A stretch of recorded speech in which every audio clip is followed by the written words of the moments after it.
Bom dia, meus irmãos. Estamos num mês abençoado, que é o mês de dezembro, mês de nascimento de Jesus. Nascimento esse que marcou a humanidade inteira. E hoje, especialmente, gostaria de dedicar a humilde reflexão dessa manhã a duas grandes almas queridas que hoje estariam fazendo aniversário. Dois queridos de nossa escola, Seu Navega e nossa querida Gildinha, a nossa querida Gilda Dunca. Duas grandes figuras que marcaram com muita alegria a minha adolescência e a minha juventude. Então hoje dedico essa humilde reflexão a Seu Navega e a Gilda. Como preparação para a prece, leremos um poema muito lindo de Meimei, que está no livro Os Dois Maiores Amores. Esse livro ele foi lançado em 83 e pude, por misericórdia divina, testemunhar a alegria de seu Clóvis com o lançamento desse livro. Porque os dois maiores amores é o amor de Jesus para com cada um de nós e o amor de nossa mãe. A mensagem belíssima se intitula Canção para Jesus. Desejava Jesus ter um grande armazém de bondade constante, maior do que os maiores que conheço, para entregar sem preço às criaturas de qualquer idade, as encomendas de felicidade sem perguntar a quem. Eu desejava ter um braço mágico que afagasse os doentes sem qualquer distinção e um lar onde coubessem todas as criancinhas para que não sentissem solidão. Desejava, Senhor, todo um parque de amor com flores que cantassem, embalando os pequeninos que se encontram no leito sem poder sair, e uma loja de esperança para todas as mães.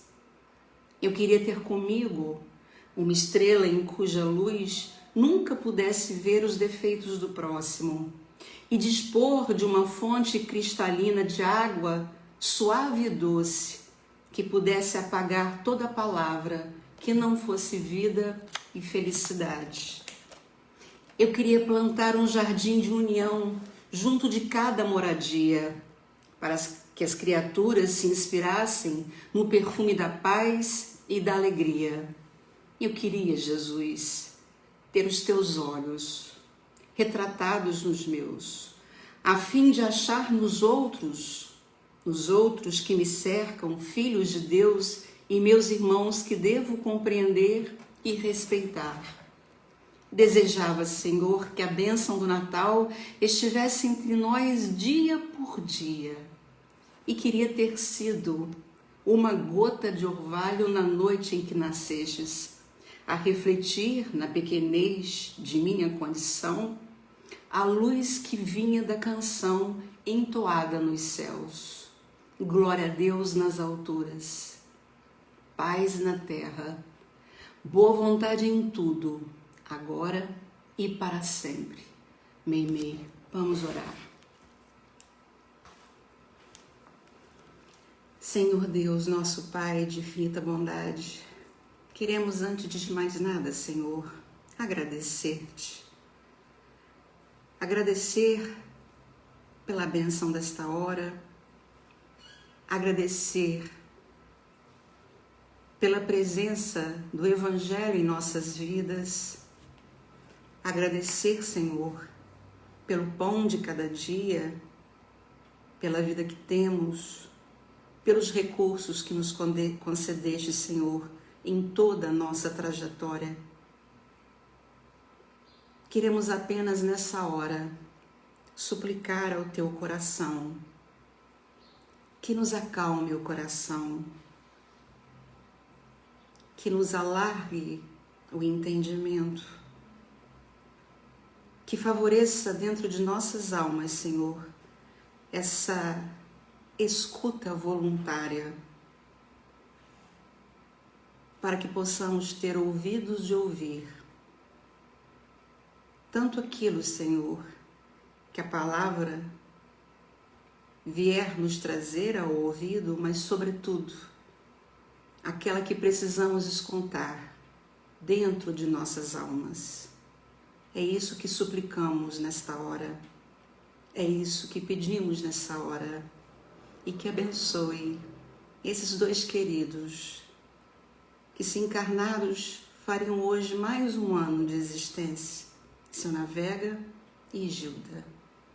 Deus os abençoe.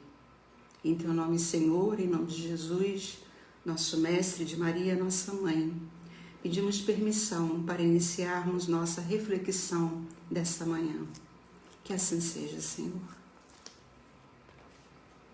Meus queridos, que graça e que bênção podermos estar juntos, apesar das distâncias, desse mês de dezembro, podendo fazer a reflexão, a meditação em torno do nascimento de Jesus.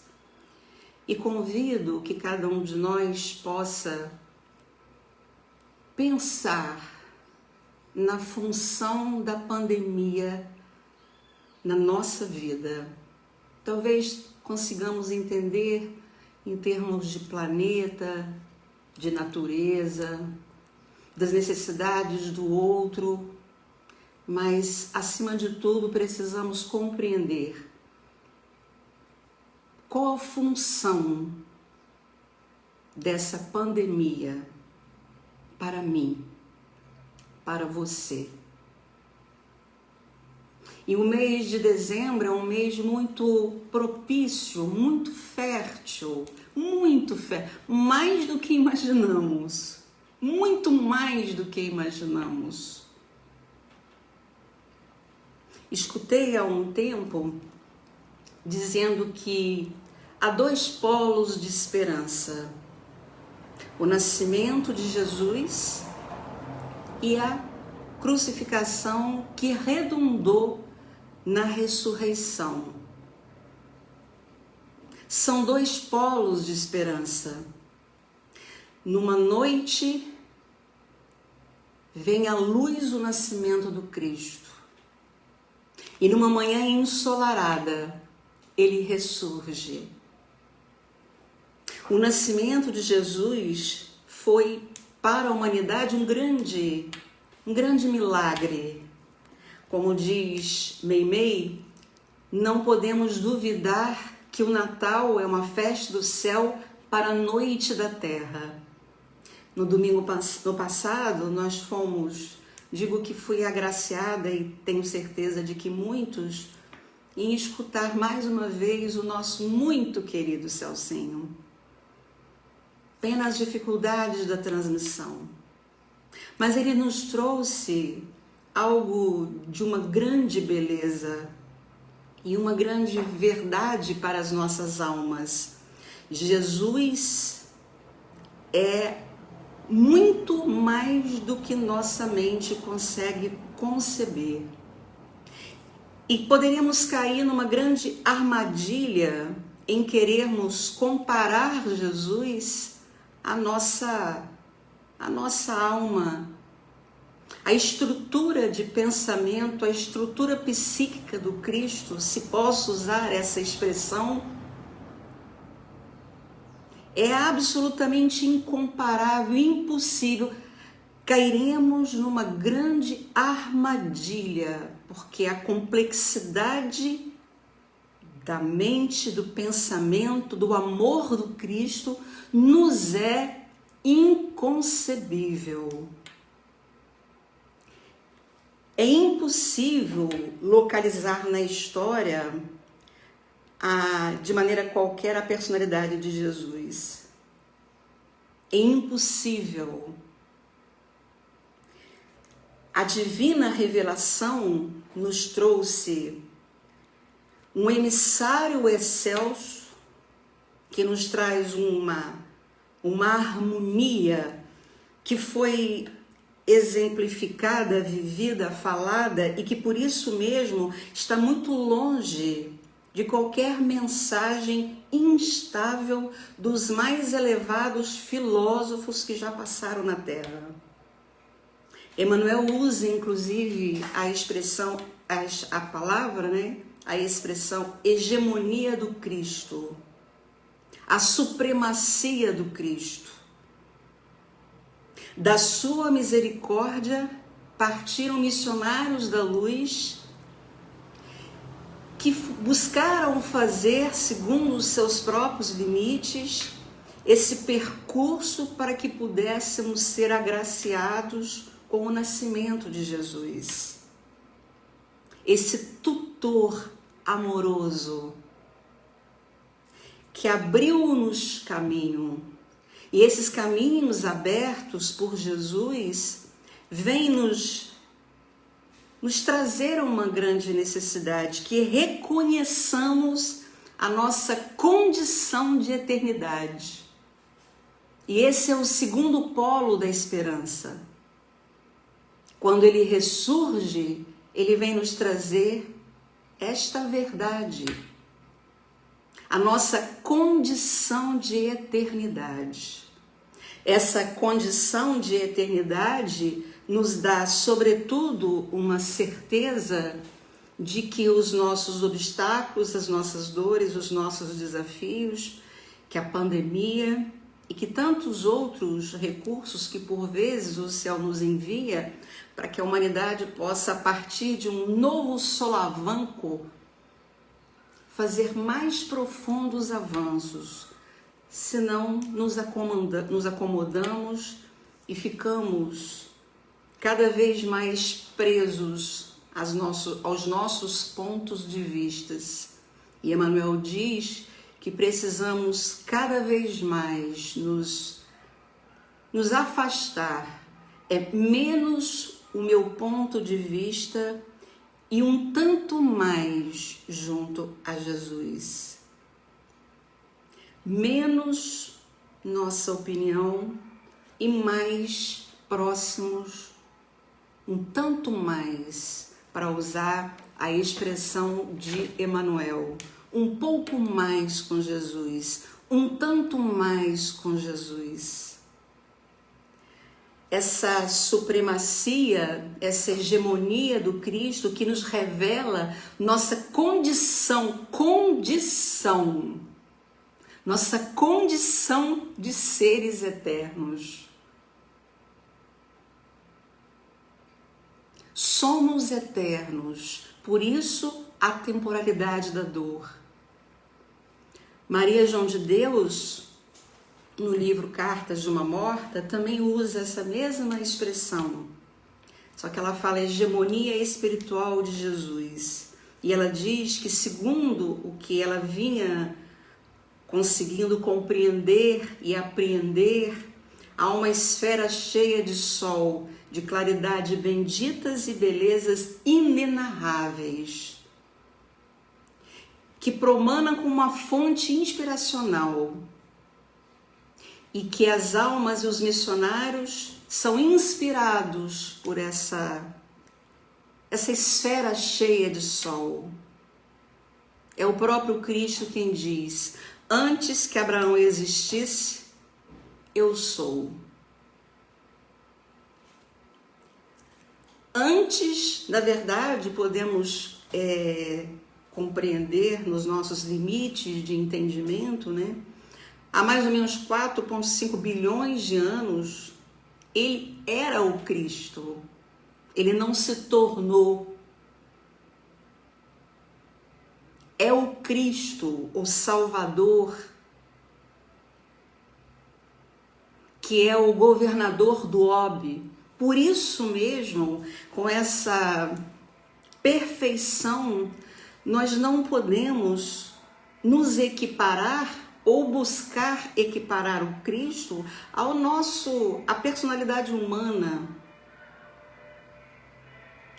A compreensão, a lucidez frente ao que somos, aos caminhos da existência humana, as ações, as atitudes do Cristo, precisamos não cada vez mais, como nos pede Emmanuel, um tanto mais com Cristo.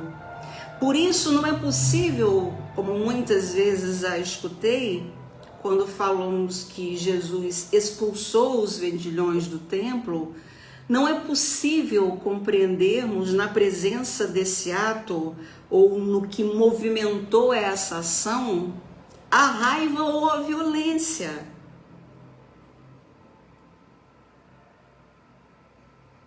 A firmeza do Cristo nunca perpassaria um milímetro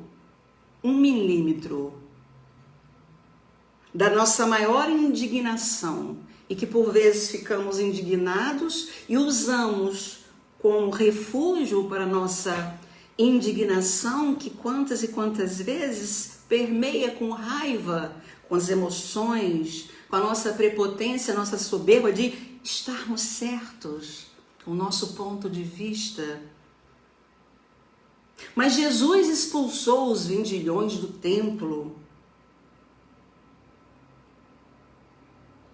Se concebermos Jesus nessa expulsão dos vendilhões do templo com o padrão da violência e da raiva, não é o Cristo o Salvador.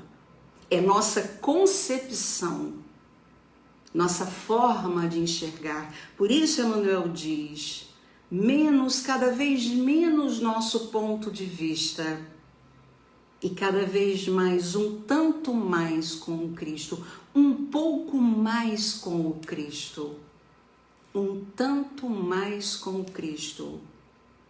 Ele encarnou, é o Salvador, é o bom pastor, é o médico das almas, é o Filho unigênito, é o advogado dos sofredores, termo de Emmanuel. É o caminho, a verdade e a vida. É o pão da vida. Esse Cristo que é tão grande que por isso está perto. O fato de ser esse governador do orbe, de existir e ser o Cristo antes mesmo de Abraão, essa grandeza não é o motivo do afastamento, porque o afastamento não é do Cristo. É essa grandeza que nos faz próximos do Cristo. Porque é o único amor capaz de nos proteger, nos acolher, nos transformar, nos consolar, nos alimentar. É essa grandeza que faz com que ele seja próximo. É absolutamente contrário ao que o mundo nos diz. As regras do mundo, a forma como o mundo funciona. Porque no nosso mundo, quanto mais posição o indivíduo tem, mais ele se afasta, mais ele desconhece aqueles que ele tem a responsabilidade de cuidar, administrar, favorecer. É a grandeza desse Cristo que, como ele diz, antes mesmo de Abraão existir, eu sou. Foi isso que Celcinho nos trouxe no domingo, e de uma forma muito limitada, busquei trazer novamente, porque precisamos compreender que o Cristo está absolutamente fora de qualquer grande figura que passou pela Terra. E esse nascimento de Jesus, essa vinda de Jesus, ela não veio sem aviso, ela veio com sinais. E é sobre isso que gostaríamos hoje de refletir. Os sinais do céu. Os sinais do céu são sobrenaturais. Alguns sinais são muito próprios daquela alma que vai ter aquela grande bênção, mas há sinais que são visíveis a todos. Uma primeira expressão desses sinais foram as profecias. E uma profecia não é algo imaginativo, é uma previsão.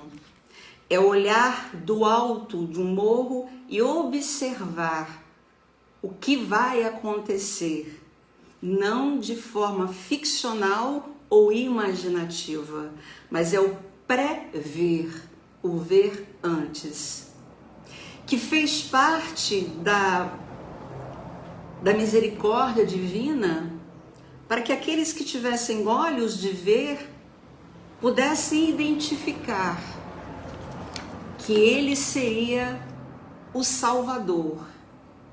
Traremos apenas para nos firmar da abundância de sinais que recebemos do céu, isso em toda a história da humanidade. Por isso trouxe como uma lembrança. No Velho Testamento encontramos tantas profecias e tantas expressões dessas previsões. Zacarias, Miqueias, Isaías é um dos profetas mais destacados no Novo Testamento. E a gente vai rapidamente só fazer essas referências. Diz Isaías sobre Maria: portanto, o mesmo Senhor vos dará um sinal. Eis que a Virgem conceberá e dará à luz um filho e chamará o seu nome Emanuel, que quer dizer Deus conosco. É o Filho unigênito. A profecia se cumpriu, está em Lucas. O anjo Gabriel apareceu a uma virgem desposada com um homem cujo nome era José, e o nome da virgem era Maria. Também Isaías fala do nascimento do menino. Porque um menino nos nasceu, um filho se nos deu, e o principado está sobre os seus ombros. E se chamará o seu nome, Maravilhoso, Conselheiro, Deus Forte, Pai da Eternidade, Príncipe da Paz, para que se aumente o seu governo e venha a paz sem fim sobre o trono de Davi e sobre o seu reino, para o estabelecer e o firmar mediante o juiz e a justiça, desde agora para o sempre. O zelo do Senhor dos Exércitos fará com isso. O principado de Davi não teria fim. O grande rei, o rei de Deus, Jesus. Em Lucas está o cumprimento dessa promessa. Pois na cidade de Davi vos nasceu hoje o Salvador, que é Cristo o Senhor. E isso vos será por sinal. Achareis o menino envolto em panos e deitado numa manjedoura. A profecia fala também de Belém. E aí é Miqueias que nos fala: e tu, Belém de Efratá, posto que pequena entre os milhares de Judá, de ti me sairá o que governará em Israel, e cujas saídas são desde os tempos antigos, desde os dias da eternidade. E foi cumprido. Está em Mateus. Perguntou-lhes onde havia de nascer o Cristo, e lhes disseram: em Belém da Judeia. As profecias também falaram dos magos, e está em Isaías: e os gentios caminharão à tua luz, e os reis ao resplendor que te nasceu. E foi cumprido e está em Mateus. Onde está aquele que é nascido Rei dos Judeus? Porque vimos a sua estrela no Oriente e viemos adorá-lo. Depois nós teremos os sinais particulares. As profecias foram os sinais que foram colocados e falados a todos. Foi a revelação para quem tivesse ouvido de ouvir e não deturpasse essas revelações, esses sinais advindos sob o formato de profecia. José também teve um sinal, e foi de um anjo. Ele com temor, e o anjo aparece e diga: não temas receber a Maria, pois o que nela gerou é do Espírito Santo, e ela dará à luz um filho, a quem chamarás Jesus, porque ele salvará o seu povo dos seus pecados. Mais um momento de sinal, também através dos anjos. E o anjo aparece aos pastores. Eles temeram o clarão e o anjo revelou: não temais. Que essa voz dos anjos ecoe em nossas almas: não temais. Não temais. Eis que vos trago boas notícias de grande alegria e que são para todas as pessoas. Hoje, na cidade de Davi, vos nasceu o Salvador, que é o Messias, o Senhor. E diz que ainda terá um sinal, que o recém-nascido estará envolto em panos e deitado sobre uma manjedoura. E os reis magos também tiveram um belíssimo sinal, uma estrela que se comportou de forma muito diferente. E é interessante quando falamos sobre essa estrela que aparece no céu, teoricamente ela estava para quem quisesse ver. Não foi algo restrito. Ela teve um comportamento diferente. E esses reis magos identificaram essa diferença. São Tomás fala que essa estrela, ela teve um comportamento diferente, que teve um rumo de norte a sul, que não apareceu só de noite, de dia também. Às vezes aparecia, às vezes se ocultava, e não tinha um movimento contínuo. E quando chegou aonde deveria estar para iluminar, ficou no alto e depois se pôs de modo a iluminar aquele instante. Por isso que Emmanuel nos diz, e por isso achei muito pertinente que nos lembrássemos das profecias, que nos lembrássemos dos sinais, porque é isso que precisamos guardar. Porque Emmanuel nos diz que nós estamos rodeados de sinais. Não é por falta de sinais. Às vezes os sinais são individuais. Às vezes são para uma família. Às vezes são coletivos. E nós, espíritas, precisamos ter muito cuidado com essa nossa necessidade de sinais, por termos a mediunidade como um dos recursos divinos para a nossa transformação, para tratamento de almas, para a renovação de nossos espíritos. Quantos de nós queremos submeter esses amados que trabalham às nossas vontades? E quantas vezes somos enganados, mas nos alimentamos desse engano, porque o médium diz que precisamos agir assim, dessa forma, porque precisamos de sinais. Emmanuel diz, não é o ponto os sinais, porque abundantemente o céu nos presenteia com sinais. Emmanuel diz que a grande questão é que é preciso possuir uma necessária visão espiritual para compreendermos.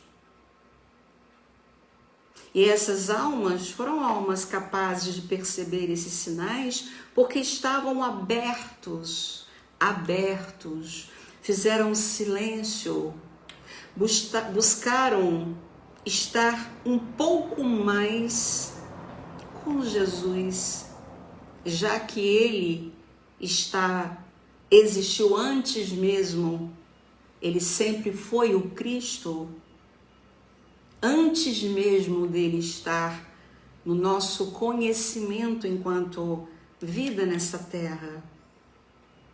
Antes de que Abraão existisse, eu sou. Há mais de 4 bilhões de anos, o Cristo, o Salvador. O Cristo, o Salvador.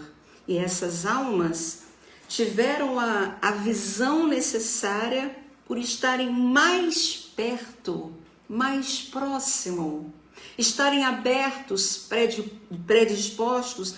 Talvez esses magos poderiam questionar que estrela é essa, porque muitas vezes, mesmo com toda a nossa lógica de raciocínio, temos uma visão míope.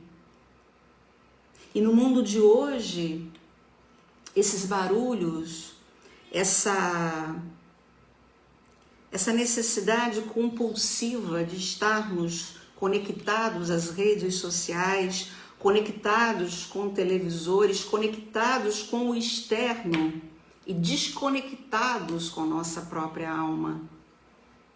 A pandemia, ela veio destacar uma diferença muito importante entre solidão e que a psicologia chama de solitude. Porque a solidão tememos, porque em essência temos medo de estar com a nossa própria realidade de alma. E a solitude é esse estar dentro de si, é esse acolher-se, é esse reconhecimento próprio. E como Emmanuel nos fala, um tanto mais com Cristo, um pouco mais com Cristo, e teremos mais coragem dessa solitude, desse estar com a nossa própria alma, porque estaremos iluminados, estaremos amparados, estaremos clareados. Esse exercício do autoconhecimento, que é esse que a vida nos pede hoje, essa pausa da correria do mundo. E estamos partindo para mais de 9 meses, temos certeza que corremos dentro de nossas casas, nos seus mais variados tamanhos. E outros tantos que não suportam vão para as ruas com a sacola de argumentos, com a sacola de falas, até a fé, esquecendo-nos de que a fé é sim um luminar. A fé nos coloca de pé. A fé em Deus nos sustenta a alma. Mas ele nos adverte: orai e vigiai. E adição, duas ações complementares. Na verdade, a passagem traz 3 verbos: olhai, orai e vigiai. São 3 atitudes, 3 verbos, 3 posturas diante de Deus. Olhar e vigiar apenas não vai nos dar o sustento que precisamos. Por isso, o olhai, orai, porque o orar é a busca pela sintonia, uma sintonia mais pura, mais fina, uma sintonia que nos retira, como nos pede Emmanuel, menos nosso ponto de vista. Por isso, orai. O orai é para sairmos de nossa posição. Esse orai é para nos retirar da nossa posição, tantas vezes até de vítimas. Nos vitimamos muito. Perguntamos às vezes algo a alguém, quando ela nos responde, não gostamos. Porque se perguntamos, teremos uma resposta. E aí nos vitimamos com o que o outro fez, com o que o outro não fez, com os nossos próprios tropeços. Por isso é olhai orai e vigiai, para que estejamos fazendo o que Emmanuel nos pede, um pouco mais com o Cristo, um tanto mais com o Cristo. Olha como o plano superior nos é amoroso. Temos ansiedade de uma evolução e desejaríamos ser uma Madre Teresa de Calcutá, a firmeza de um Clóvis Tavares e a coerência e a integridade desse cristão, a doçura e o desprendimento absoluto do nosso grande Chico. Essa trajetória é uma construção. O reino de Deus é uma construção dentro de nossa alma. Dentro de nossa alma. Por isso precisamos estar atento aos sinais, mas os sinais, nossa percepção deles, é preciso que façamos esse esforço, porque Deus se manifesta sempre para todos. Hoje vos nasceu o Salvador. Emmanuel fala que Jesus é o advogado dos sofredores. Jesus é o advogado dos pecadores. Jesus é o advogado dos violentos, dos ignorantes. Não para não tornar cada um deles e cada um de nós não responsáveis. Mas o nascimento de Jesus foi o recurso máximo e que foi, etapa por etapa, a transformação da humanidade para que tivesse condição de suportar o nascimento do Cristo, que antes que Abraão existisse, era o Cristo. Antes, muito antes, porque sempre o foi. Sempre o Cristo, o Salvador, que, como diz Maria João de Deus, dessa esfera do sol, que ela quer dizer da luz suprema, imperceptível ainda aos nossos olhos. E por isso é tão amoroso o céu com as nossas mazelas, limites, nossa ignorância, que a revelação ela é, usando uma palavra que talvez possamos compreender, homeopática, porque nós não suportaríamos.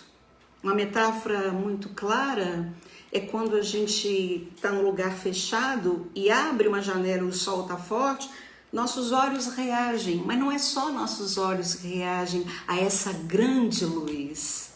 Nossa alma reage, porque ainda não estamos nessa sintonia fina com essa luz. Por isso, Emmanuel nos fala, menos meu ponto de vista, menos seu ponto de vista. E ele diz, um tanto mais com o Cristo, um pouco mais com o Cristo, um pouco mais, um tanto mais. A revelação divina está presente em nossa vida, na vida de quem está preso, na vida de quem pratica a maior barbárie. Porque a lei de Deus não está subjugada ao nosso formato. Deus não nos tira nada. Deus não é um vingador. Deus não pune. Somos responsáveis pela nossa semeadura. Mas não, isso o seu Clóvis falava muito, nós não suportaríamos pagar nossas dívidas. nem as do mundo, quanto mais as do céu. Por isso que são dois polos de esperança, o nascimento e a ressurreição.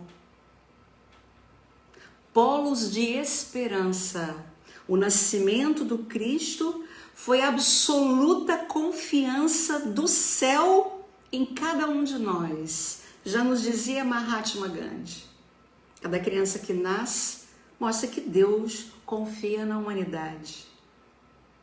E a ressurreição é dizer, da nossa condição, somos seres eternos. Por isso a dor passa. Por isso a pandemia passa. Por isso os limites, sejam financeiros, sejam limites de locomoção, sejam limites de escuta, sejam limites de visão, sejam os limites da caminhada física, de caminhar, tudo passa, porque somos seres eternos. Essa foi a grande revelação de Deus quando Ele faz e nos aparece, e aparece a Madalena. É o advogado dos pecadores. É a ela que Ele coloca numa posição de beleza espiritual. É importante vermos isso, identificarmos isso, que o obstáculo para a percepção dos sinais é nossa inteligência emocional. Precisamos estar atentos aos nossos limites espirituais, senão forjaremos como fazem os fariseus. Os fariseus forjavam.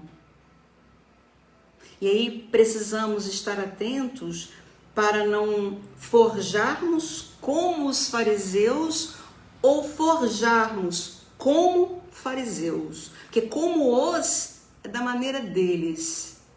Mas como fariseus é sendo um na sua essência. E Emmanuel nos fala, o fariseu é presunçoso. Aquele que se supõe melhor, mais inteligente, mais capaz, vaidoso. O fariseu é dogmático. Ele tem certeza absoluta daquilo. E quem não pensa ou está buscando até mesmo a desautorização, porque o dogmático é, eu penso corretamente, porque eu estou em plena sintonia com o céu.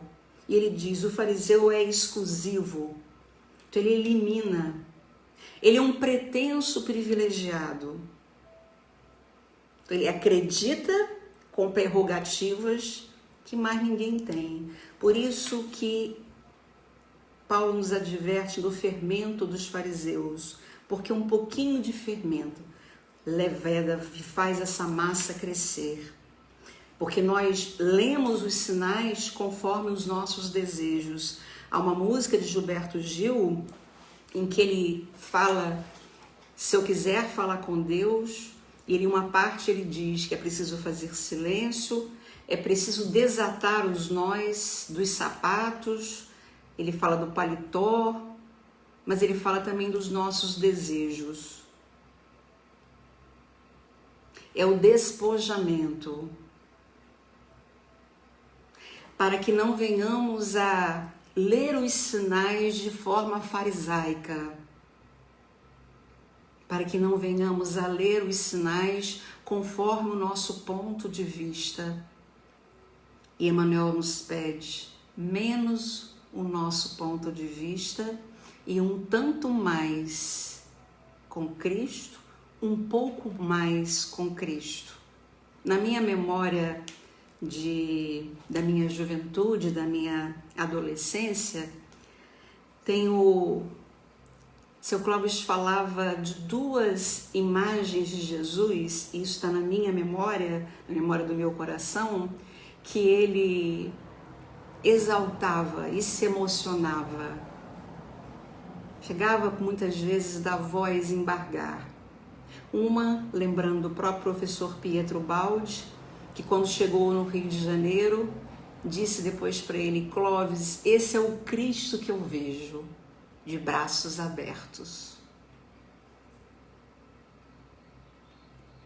De braços abertos. E é outra imagem muito falada por ele, muito. É de uma imagem que os nossos irmãos católicos botam muito, propagam muito, que é uma porta, essa porta só abre por dentro, e Jesus batendo a porta. Essa é a delicadeza do céu.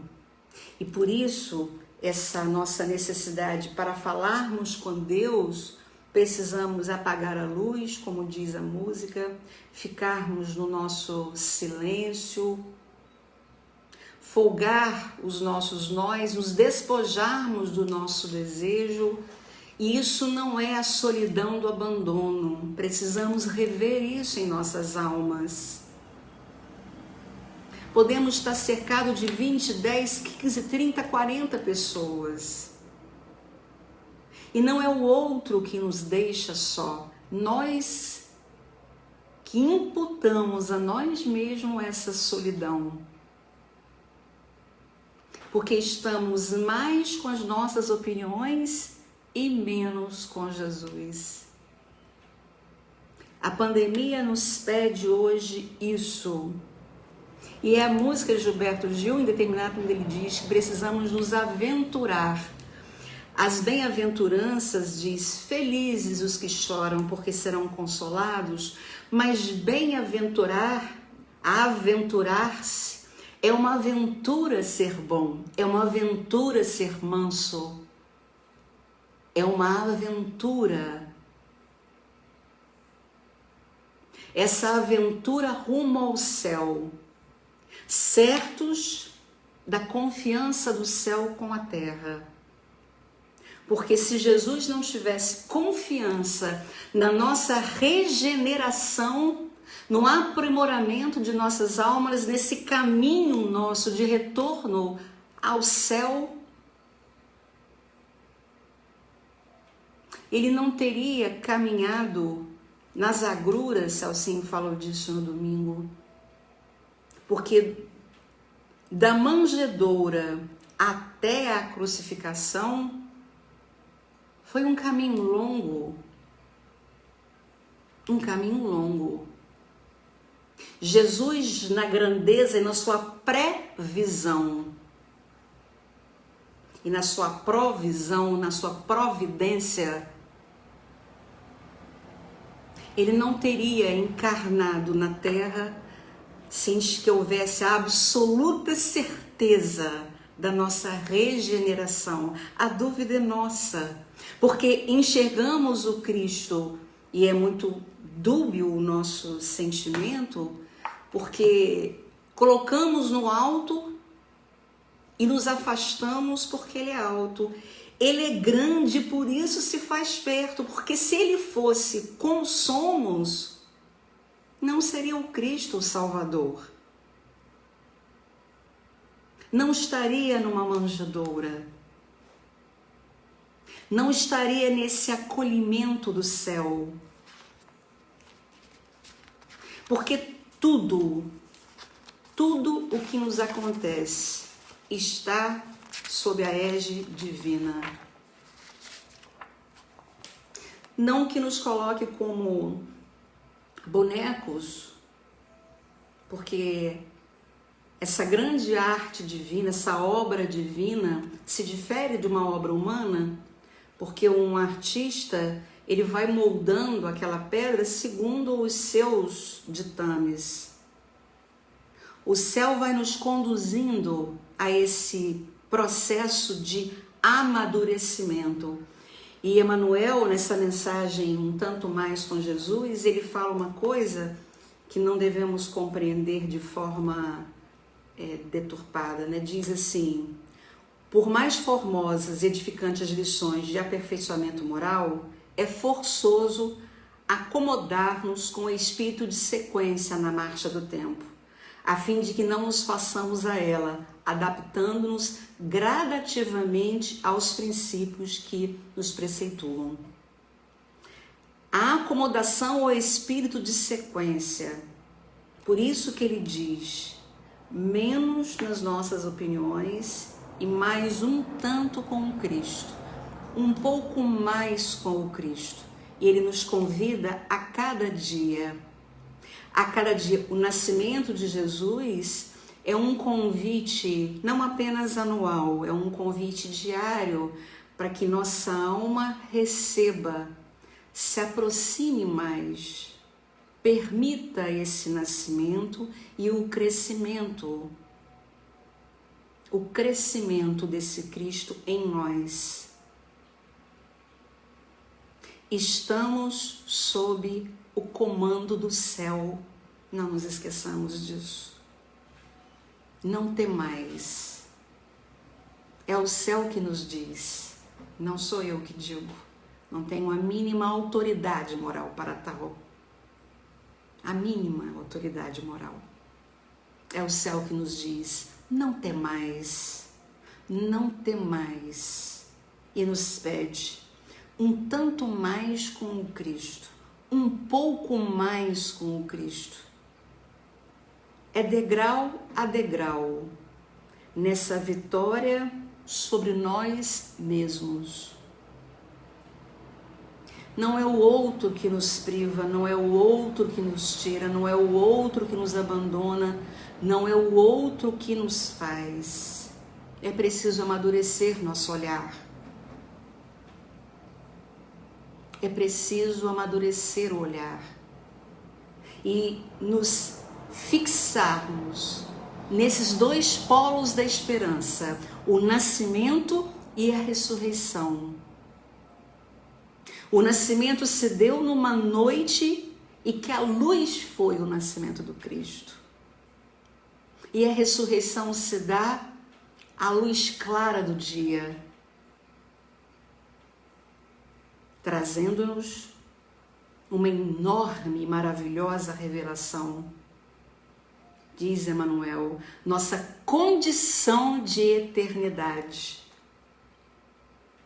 A condição de eternidade pressupõe um entendimento de que tudo passa. Há um tempo para tudo debaixo do céu. Para isso, repito para vocês que escutam e para mim mesma, menos minha opinião, menos meu ponto de vista. É preciso que venhamos a falar isso com a nossa alma. Menos a minha opinião, menos o meu ponto de vista, um tanto mais com o Cristo, um pouco mais com o Cristo. Quem nos diz tem a autoridade moral, que é o nosso Emmanuel. Um desses missionários que não temos ainda a percepção da grandeza desta alma, que se faz instrumento para lançar sobre nossas mentes e frente à nossa ignorância, a nossa miopia espiritual, um pouco mais com o Cristo. E para terminar, peço licença apenas para que tenhamos mais uma vez essa confirmação de que tudo está sobre a égide divina, tudo. A minha vida, a sua vida, a minha cidade, o nosso estado, o nosso país, o nosso planeta.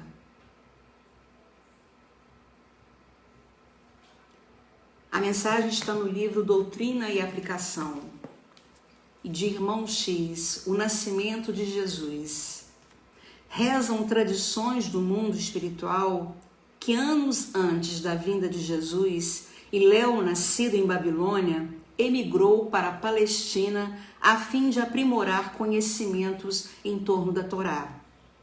Cercado de discípulos e famoso por haver criado um tipo de rabinismo notavelmente liberal, concomitantemente com as lições que ensinava, referia-se em reuniões íntimas à próxima chegada do Senhor, de Jesus. para cumprimento das profecias. Em decorrência, aqui e ali, esfervilhavam comentários sobre os novos tempos. Imaginemos como não deve ter sido. As conversações particulares do patriarca, aliados aos anseios do povo, suscitaram largos debates na vida palestinense, notadamente em Belém, para onde se voltavam todas as esperanças, segundo o texto do profeta Miquéia. E tu, Belém de Judá, não és assim tão pequena, porque de ti sairá o guia de Israel, cujas origens se perdem nos dias da eternidade. À vista disso, por muito tempo, antes do nascimento do Cristo, na bela cidade de Davi, as mais importantes famílias faziam orações e sacrifícios a fim de receberem o enviado. Zabulon, o grande proprietário de terras, endereçava de semana a semana petitórias ao céu, suplicando fosse o mensageiro sublime, Jesus, localizado entre os seus, a fim de oferecer lugar digno no carro da fortuna. O sinal da profecia e como cada um entendia. Gade, o negociante de sedas, implorava a Deus viesse o orientador dos séculos comungar-lhe o círculo da família, prometendo engajá-lo desde cedo entre os parentes prestigiosos em função do templo de Jerusalém. Meus irmãos, somos nós. Rubens, o criador de camelos, exorava as bênçãos do Eterno, a fim de que se lhe desse a graça de acolher o Messias, o Cristo, no próprio lar, imaginando programas de exaltação para ele, a partir da meninice. Jonas, o joalheiro dos joalheiros, prometia tesouros ao Santo dos Santos, em retribuição pelo aparecimento do Salvador em sua própria casa.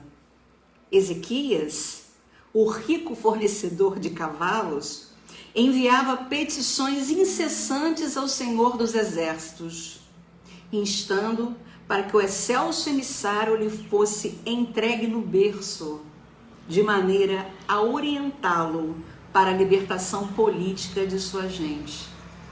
Percebamos os sinais, as profecias e como cada um entendia quem seria esse Salvador.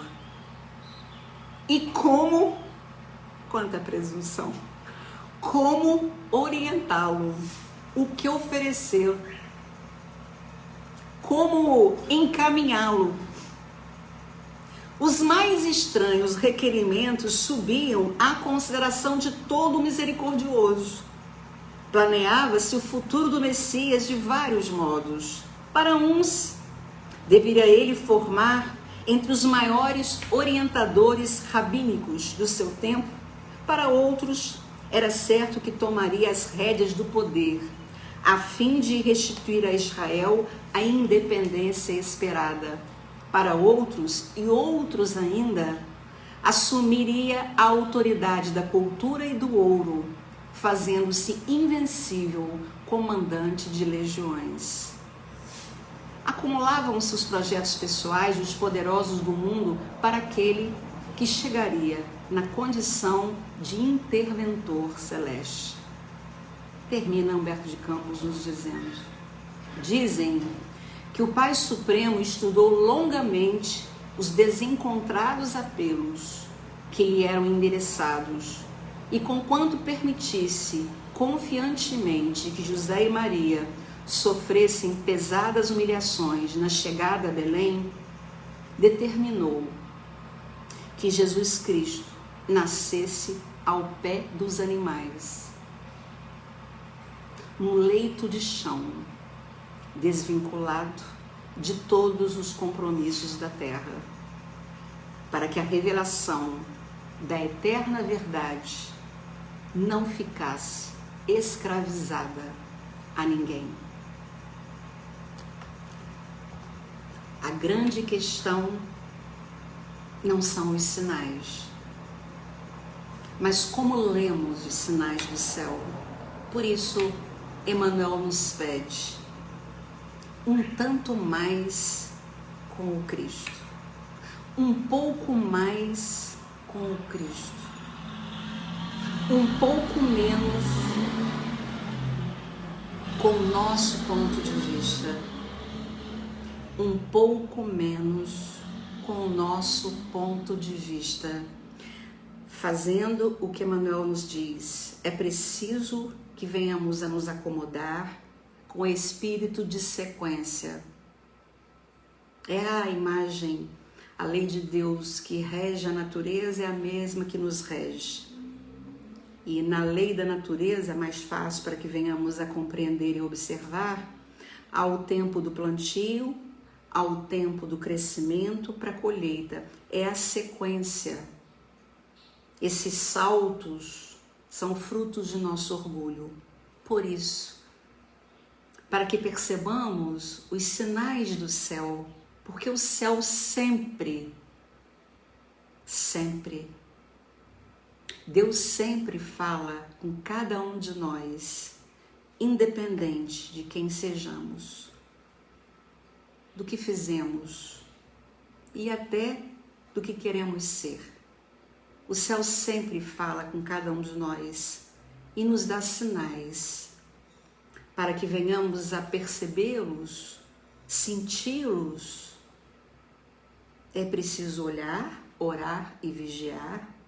E a cada dia nos pede o nosso querido professor do Evangelho, Emmanuel, menos o meu ponto de vista, menos o seu ponto de vista e um tanto mais com Jesus, um tanto mais com o Cristo, para que Ele encontre no nosso coração essa manjedoura.